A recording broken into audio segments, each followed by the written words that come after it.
नमस्कार. मी सुनील साळवी. दैनिक सागरच्या सागर वेव या YouTube news चॅनलमध्ये आपणा सर्वांचं स्वागत आहे.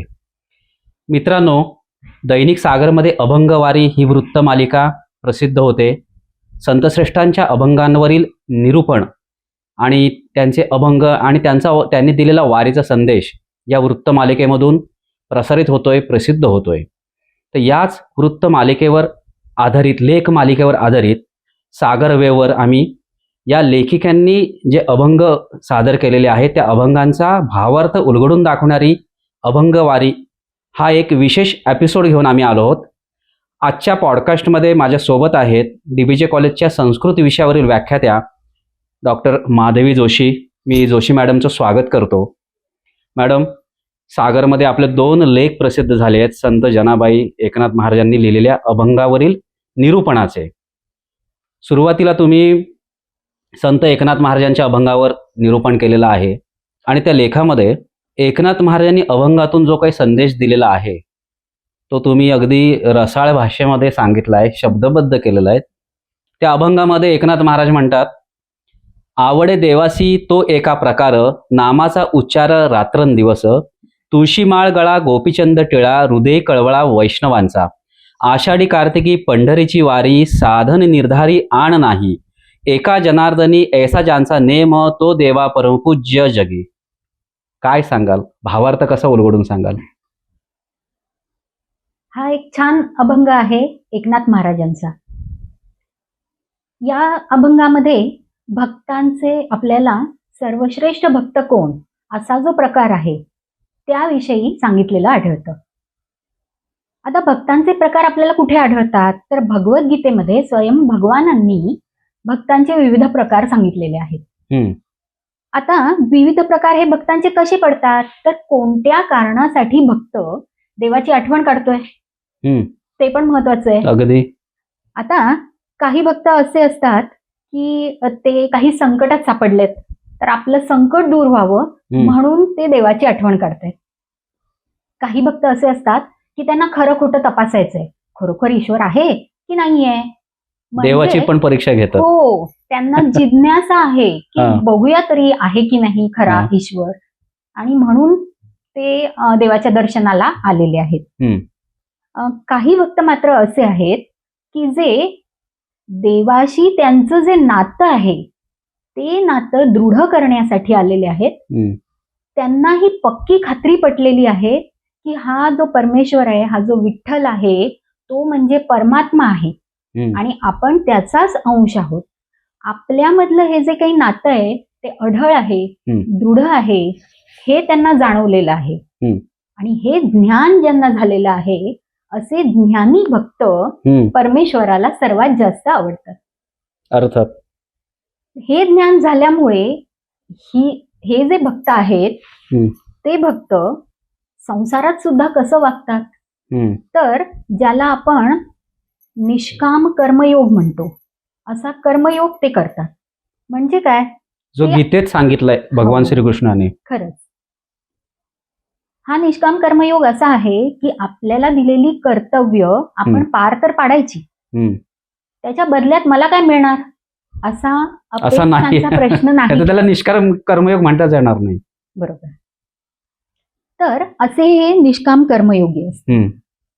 आता हे देवाचे भक्त आहेत पण आपल्या भक्तीचं कुठलंही अवडंबर ते माजवत नाही.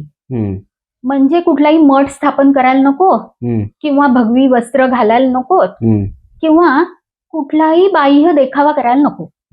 ज्यांची भक्ती खरी आहे ते आपल्यासारखे साधी माणसं जशी दिसतात तसे दिसतात. त्याचं वर्णन एकनाथ महाराज करतात की तुळशी माळ गळा, त्यांच्या गळ्यात साधी तुळशीची माळ आहे. कुठलाही श्रीमंतीचा किंवा कसलाही लक्षणं सांगतात एकनाथ महाराज. लक्षणं सांगतात की हा कसा ओळखायचा भक्त, हा ज्ञानी भक्त कसा ओळखायचा तर साधेपणा हाच त्याचा निकष आहे. आणि त्याच्या गळ्यात ही तुळशीची माळ आहे, कपाळावर गोपी चंदनाचा टिळा आहे. म्हणजे कुठलाही बाह्य देखावा केलेला नाहीये, अगदी साधी राहणी आणि उच्च विचारसरणी असे हे भक्त आहेत. आणि मग हे भक्त वर्षभर जेव्हा आपलं नियत कर्तव्य नियत कर्म पार पाडत असतात, सतत देवाचं नाव मनात घेत असतात, सतत त्यांचं नामस्मरण चालू असतं, म्हणजे ते नामस्मरणातच खरं म्हणजे दंग असतात. आता हे असे भक्त आहेत, त्यांना अर्थातच देवदर्शनाची आस किंवा ओढ वाटणारच, आणि म्हणून आषाढी आणि कार्तिकी या 2 निमित्तांनी पंढरपूरला आपल्या विठुरायाला भेटण्यासाठी ते अवश्य जातात. ही जी आपली शतकानुशतकांची परंपरा आहे वारीची, ती वारीची परंपरा यासाठी महत्वाची आहे की या सगळ्या भक्तांना आपलं जे परमदैवत आहे, आपला जो विठुराया आहे, ज्या पांडुरंगासाठी ह्या संसारात इतकी सारी कामं आपण करत असतो, ती सगळी त्याला अर्पण करायची आहेत. तर अशा विठुरायाचं दर्शन घ्यावं म्हणून वर्षातनं एक निमित्त मिळावं, तर ते हे आषाढी एकादशीचं निमित्त आहे, आणि म्हणून वारीला जायचं अशी त्यांना आस असते. वारीला जायचं असं महत्व सांगितलंय. असं महत्व एकनाथ महाराजांनी या अभंगात वारीचं महत्व अशा पद्धतीने सांगितलेलं आहे. त्यांनी ते वाक्य असं म्हटलंय, साधन निर्धारी आण नाही. म्हणजे जर काही मोक्ष मिळायचा असेल, मुक्ती मिळायची असेल, तर नामस्मरणाने ते होणारच आहे, परंतु वारीला जाणे हे एक मोक्षाचं साधन आहे, हे एक मुक्तीचं साधन आहे, अशी त्यांनी खुणगाड बांधलेली आहे. दुसरं काही नाही केलं तरी चालेल, आपली कर्तव्य पार पाडूया, नामस्मरण करूया, आणि पंढरपुरी विठ्ठलाच्या दर्शनाला आषाढी एकादशीला त्या वारीला जाऊया. बस एवढंच साधन. एकदम सोपा मार्ग सांगितलाय त्यांनी. खरंच म्हणजे भक्तीचा आणि मुक्तीचा हा अतिशय सोपा मार्ग सर्वसामान्यांसाठी एकनाथ महाराजांनी दाखवून दिला आहे. जोशी मॅडमनी आपल्या दुसऱ्या लेखमालेमध्ये जनाबाईंच्या अभंगांचा भावार्थ उलगडून सांगितलेला आहे, त्याच्यावर निरूपण केलंय त्यांनी. तर जनाबाई त्या अभंगामध्ये असं म्हणतात, आले वैष्णवांचे भार, दिले हरिनाम नगार, अवघी दुमदुमली पंढरी, कडकडाट गरुडपारी, टाळ मृदंग धुमारी, रंगणी नाचे वनमाळी, ऐसा आनंद सोळा, दासी जने पाहे डोळा. फार सुंदर त्यांनी म्हटलंय अभंग. काय वर्णन कराल आणि काय भावार्थ उलगडून सांगाल? एक प्रसिद्ध पंक्ती आपल्याला माहितीये, अवघे गरजे पंढरपूर, चालला नामाचा गजर. खरोखर त्या पंढरीला भक्तांचा मेळा जमलेला आहे. हजारो मैल अंतर चालून लोक आलेले आहेत, भक्त आलेले आहेत, वारकरी आलेले आहेत, साधू संत आलेले आहेत, वैष्णवांचा मेळा तिथे जमलेला आहे. सगळेजण टाळ मृदुंग यांच्या गजरामध्ये विठ्ठलाचं नाम घेत आहेत. पांडुरंग हरी, विठ्ठल विठ्ठल असा गजर तिथे चाललेला आहे. एवढं अंतर चालून आलो, आता मंदिरापर्यंत पोहोचलो, आता फक्त काही क्षणांचा अवकाश, आपल्याला देवाचं दर्शन झालंच. हा आनंद, ही त्यांची उत्सुकता इतकी शिगेला पोचलीये की आता त्यांची जी लय आहे नामस्मरणाची, भजन कीर्तन त्याची, ती वाढत चाललीये आणि ती टिपेला पोचलेली आहे. टाळ मृदुंग ह्यांचा आवाज अगदी दुमदुमून गेलीये सगळी पंढरपूर नगरी, अगदी आकाशापर्यंत जणू काही तो आवाज गेलाय. जणू काही पावसाळ्यामध्ये, आषाढी आहे ना, आषाढ महिन्यात जणू काही मोठा मेघ येतो, विजांचा कडकडाट होतो आणि जसा भरपूर आवाज होतो आणि तो सगळं वातावरण भारून टाकतो, तसा हरिनामाचा हा सगळा आवाज दुमदुमून टाकणारा आहे. अख्खी पंढरपूर जणू काही नगारे वाजत आहेत, जसं मेघगर्जना होत आहेत तसं ते दुमदुमून गेलेलं आहे. विजेचा कडकडाट होत आहे, तसे जणू काही हे सगळे आवाज एकत्र मिसळलेले आहेत. टाळ मृदुंग यांची धुमाळी, म्हणजे जणू आपण म्हणतो ना धुमाकूळ घातला आहे चांगल्या अर्थाने, की खरोखर ते इतके त्यांच्या आनंदात तल्लीन झालेले आहेत. तो कर्णमधुर नाद सगळीकडे नुसता निनादतो आहे, पसरला आहे. आणि ते एक भक्तिमय वातावरण सर्वत्र पंढरपुरात अगदी तो भक्तिरस उसमळून निघालाय आणि त्याच्यात हे सगळे वारकरी त्याच्यात भिजवून चिंब आनंद लुटतायत. म्हणजे भक्तीचा मेघ आला आहे आणि त्याचा वर्षाव होत आहे. फार सुंदर. प्रेमाचा, भक्तीचा हा आणि आनंदाचा जणू हा काही. हा आणि त्याच्यात हे चिंब चिंब न्हायलेले आहेत हा असं म्हणूया. हा तर असं हे सगळं वातावरण जनाबाईंनी आपल्या या अभंगामध्ये वर्णन करून सांगितलंय. नारद भक्ती सूत्राचा एक आपण उल्लेख केलाय, तर तो कसा काय त्याच्यात ताळमेळ साधला गेला? बरोबर. आता असं म्हटलं आपण, भक्तांना आनंद होतोय ना, आपल्या परमेश्वराला पाहायचंय, त्याच्या भेटीला आलोय, देवाचं दर्शन आपल्याला घडणार, हा त्यांचा आनंद, त्यांचा उत्साह, त्यांचं प्रेम ईश्वरापर्यंत पोहोचतच ना. ईश्वर तर सर्वव्यापी आहे, सर्व काही पाहत असतो. त्यांच्या प्रेमाने, त्यांच्या भक्तीने ईश्वराला पण आनंद होतो. शेवटी भक्ती म्हणजे काय, तर ते नारद भक्ती सूत्रामध्ये सुरुवातीलाच त्याची जणू काही व्याख्या केलेली आहे. आणि त्यात असं म्हटलंय की सा भक्ती ही तू अस्मिन म्हणजे परमेश्वर त्याच्यावर परम प्रेम स्वरूपा, अतिशय निरतिशय प्रेम, सर्वस्वाचं समर्पण, संपूर्ण निष्ठा, पूर्ण विश्वास आणि आत्यंतिक श्रद्धा, हीच आहे ती भक्ती. आणि ती आहे अमृत स्वरूपा. कारण जितक्या म्हणून गोड वस्तू असतील जगात, जितके म्हणून मधुर रस असतील म्हणजे भावना असतील, त्या सगळ्यातली सर्वोच्च मधुर भावना आहे भक्ती. क्या बात आहे. आणि म्हणून अशा भक्तीचा सागरच तिथे पंढरपुरात लोटलेला आहे. हे पाहिल्यावर त्या परमेश्वराला पण तितकाच आनंद होतोय, परमानंद त्यालाही होतोय अर्थात. आणि मग त्यालाही वाटतंय की या भक्तांच्या आनंदामध्ये, ह्या भक्तांच्या उत्साहामध्ये आणि ह्या सगळ्या वातावरणामध्ये आपणही सामील व्हावं.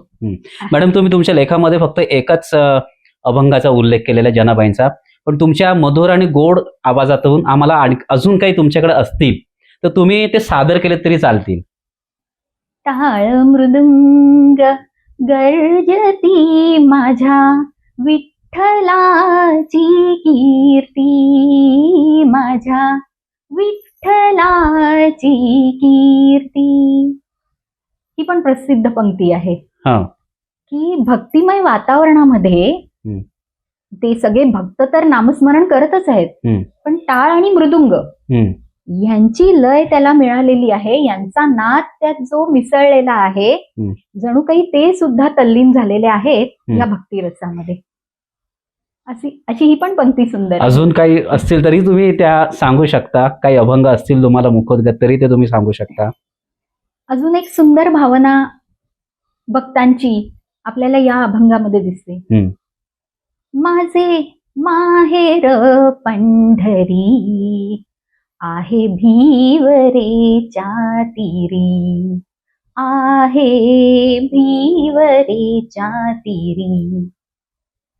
का बरं हा अभंग मला भावला, याचं कारण असं आहे की महिलांसाठी का होईना पण माहेर हे सर्वात जास्त प्रिय असतं. खरं तर महिला आणि पुरुष असा भेदभाव पण नको करायला, कारण पुरुषांना सुद्धा आपलं जन्मगाव तेवढंच प्रिय असतं. नोकरी धंद्याच्या निमित्ताने कुठेही जावो, पण जेव्हा आपल्या घरी जायचंय, मूळ गावी जायचंय, तेव्हा त्यांनाही तेवढाच आनंद होत असतो. म्हणजे माहेर या अर्थाने की जेथून आपण जन्माला आलो, जेथून आपल्याला चांगले संस्कार मिळाले, आपलं पालन पोषण झालं आणि मोठे होऊन मग आपण आपली कर्तव्य करण्यासाठी कुठेही गेलो असू जगभरात, पण त्या माहेरी जाताना आनंद होतो. तसं या भक्तांना पंढरपूरला आपल्या विठ्ठलाच्या दर्शनाला जाण्यासाठी अतिशय आनंद होतो. आणि म्हणून ते म्हणतात की माझे माहेर पंढरी. म्हणजे ते पुरुषांना सुद्धा त्यांचं माहेर वाटतं खरंच. आणि पंढरी हे सखा सोबती सगळेच त्यांनी नाती जोडलेली आहेत पंढरी बरोबर. तर रुक्मिणी माता ही माता, पुंडलिक हा त्यांना भाऊ वाटतो, आणि जी एकनाथ महाराजांचंच आहे अभंग. हा, तर हे सगळं त्यांना कुटुंब वाटतं. आणि ज्यावेळी दर्शन घेऊन परतीच्या पावलं लागतात त्यावेळी त्यांचं अंतःकरण जड होतं. तर याच्यावर सुद्धा अनेक संतांनी अभंग रचलेले आहेत. तर ते वर्णन काय सांगाल आम्हाला? हे जड अंतःकरण घेऊन जेव्हा जातो एखादा वारकरी किंवा भक्त निघतो, त्याच्या मनाची काय कालवा होते? खरंय, जेव्हा जात असतो भक्त पंढरीकडे दर्शनासाठी, तेव्हा त्याला वाटत असतं जाता पंढरीसी सुख वाटे जीवा आनंदे केशवा भेटता ती जाता पंढरीसी सुख वाटे जीवा. या वर्णनाला समर्पक तुम्ही म्हटलेलं आहे. वा, सुंदर, फार सुंदर. आता तिथे जाऊन परमसुखाचा परमानंदाचा जणू काही अनुभव घेऊन हे भक्त परत येतात. ह्या भक्तांना पाहणाऱ्या जनाबाई स्वतःला जणू काही आपण धन्य झालोय असं मानतात की हे याची देही याची डोळा हे सगळं वातावरण मला पाहायला मिळालं. याबद्दल पण त्या आनंदोद्गार काढतायत. आता हे सगळं करून जेव्हा पुन्हा आता परत यायचंय, पुन्हा आपल्या नेहमीचे म्हणतो ना आपले नेहमीची नित्यकर्म, एक प्रकारचं रहाट गाडगं, 30 कामं, त्याच गोष्टी पुन्हा आता सुरू करायच्या आहेत. पुन्हा आता वाट बघायची पुढच्या वर्षी वारी कधी आहे त्याची. तेव्हा त्या भक्ताची अशी अवस्था होते, आता कोठे धावे मन तुझे चरण देखिलिया. तुझे एकदा चरण पाहिले सार्थक झालं जीवनाचं. आता काय करायचं राहिलंय आयुष्यात खरं म्हणजे. पण जे आयुष्य आपल्याला देवाने दिलेलं आहे, जी नियतकर्म देवानी सांगितलेली आहेत ती आम्ही पूर्ण करणार आणि पुन्हा वाट बघणार पुढच्या वर्षी वारीला कधी यायला मिळतं. काय असं वारीचं महत्व आहे? इतके लोक वारीला जातात, पंढरीची आस लागलेली असते आणि कसल्याच गोष्टींची त्यांना चिंता नसते की काय कसं होईल आपलं लक्षात. पण सगळ्या गोष्टी त्यांना वेळेवर मिळतात, कुठली गैरसोय होत नाही. दर्शनाला तासन तास उभं राहावं लागतं तरीही ते राहतात 10-10, 12-12, 18-18 तास. दर्शन त्या पांडुरंगाच्या मूर्तीवर नतमस्तक होतात, दर्शन घेतात, त्याचं सावळं रूप डोळ्यात साठवतात, हृदयामध्ये साठवतात आणि मग ते निघतात. काय म्हणजे हे एकदा तरी अनुभवावीच लागेल वारी. खरंच वारी हे अनुभवण्याचीच गोष्ट आहे. याची शब्दातनं प्रकट नाही करता येणार. खरंच व्यक्त होत नाहीये शब्दातनं. इतका तो अनुपम सोहळा आहे, अलौकिक वातावरण आहे ते. आणि आपण जे म्हणतो म्हणजे आधुनिक काळात आपण आहोत आता, तरी सुद्धा प्राचीन काळी संतांनी जी रूपरेषा त्या वारीची ठरवून दिलेली आहे, शतकानुशतके जी परंपरा आहे ती लोकांनी आजही फॉलो केलेली आहे. आजही आणि सामूहिकरित्या एवढ्या मोठ्या प्रमाणात ती तशीच्या तशी त्यांनी पाळलेली आहे. हे पण खूपच कौतुकास्पद आहे. म्हणून एकदा तरी वारी अनुभवावी खरंच हा संदेश देऊन आजचा हा पॉडकास्ट आपण थांबूया. संस्कृतच्या व्याख्यात्या माधवी जोशी मॅडम आल्या, त्यांनी खूप सुंदर अभंगाचं निरूपण सांगितलं, भावार्थ उलगडून सांगितला. त्यांच्या गोड आवाजात आपल्याला काही अभंगसुद्धा ऐकायला मिळाले. मी सागर वेव आणि सागर परिवारातर्फे मॅडम आपले आभार मानतो. आणि हा कार्यक्रम वेळेची मर्यादा असल्यामुळे आम्ही इथंच थांबवतो. हा कार्यक्रम आज प्रसारित होईल. आपण हा व्हिडिओ पहा, चांगल्या कमेंट्स आम्हाला कळवा. त्याचप्रमाणे व्हिडिओ शेअर करा आणि चॅनलला सबस्क्राईब करायला विसरू नका. उद्या पुन्हा अभंगवारी या मालिकेमध्ये एका नव्या लेखिकेसोबत आपण येऊ आणि कार्यक्रम प्रसारित करू. धन्यवाद. धन्यवाद.